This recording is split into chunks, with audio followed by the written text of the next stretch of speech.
Greetings. This is the third and I believe the last prophetic message for Kenya. I have been told, I believe it's for everyone I've sent a message to, so it's really not specific for Kenya, but I was told you have given them enough warning, now it's up to them. So that is the context. That's why I believe that this will be the last prophetic message, at least through me. And this message has five parts in one. They appear differently, so I'll present them differently as well.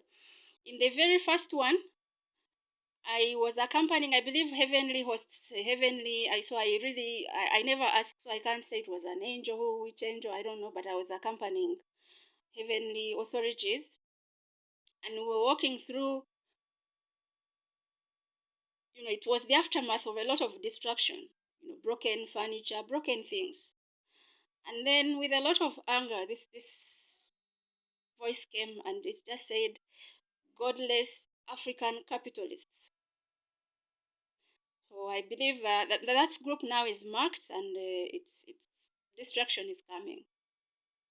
In the second revelation, these are even on different days, different circumstances, but I wasn't able to do the videos earlier. So I'm really happy that I'm presenting all of them at once, so that they can provide the full picture.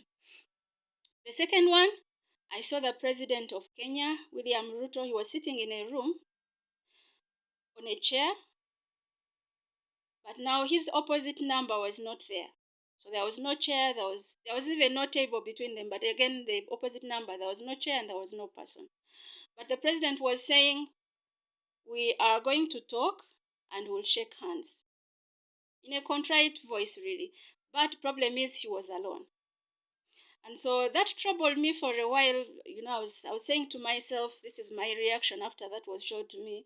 I was saying, the opponent, which in this case would be former Prime Minister Raila Odinga, was absent. Never, it was a no-show.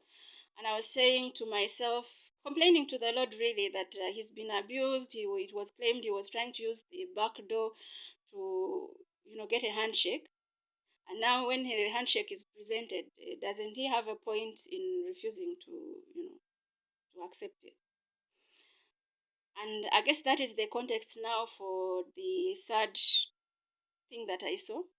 Again, on a separate, in a separate revelation, there was a group that was, presenting its complaints to heavenly authority, and they had what looked like a framed picture. Now, this picture was of an ape. Think of maybe a monkey, but really, it's not a good shape. It's like it doesn't take out the full outline of an ape. And much more troubling, it looked like it was painted with, light colored faint blood, which was now dry. So it was a picture that was a little bit, you know troubling to look at. And so they presented to the heavenly authority, and then they complained. Now, I didn't see the prime minister in this, but the group that was complaining, as they presented the picture, they complained saying, "Look, they destroyed Mzai's project." And then the answer came, and it said, I'll quote in first person, in quotes, it says, "I am not going to be drawn into Mzai's projects and related matters," I would add.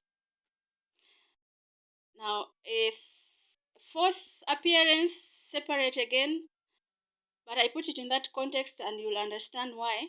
There was a woman and she had a baby, and she was calling other women with babies to join her, and she called it a date with destiny. Now, anyone who has been following events in Kenya will know that those words have been used before. Except now in this case, the women didn't respond the way the other woman wanted. And again, I was troubled, now she's asking them to come, and of course the babies would have got killed. But most of the women didn't show up. They didn't follow her.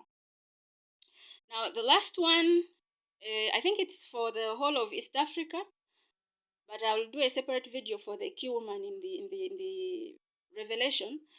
Now, she was driving on a clear road, and it was a clear day. It was really like a nice, quiet ride. No trouble, nothing to worry about.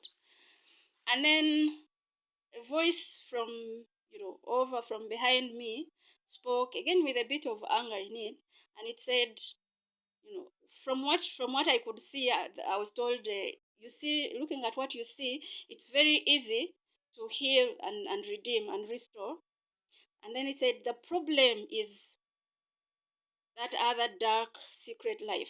So again, this might apply for a lot of people that are concerned, those that are, for whom the cloud of destruction is hovering, to understand that the Lord is saying there's something about the dark secret lives.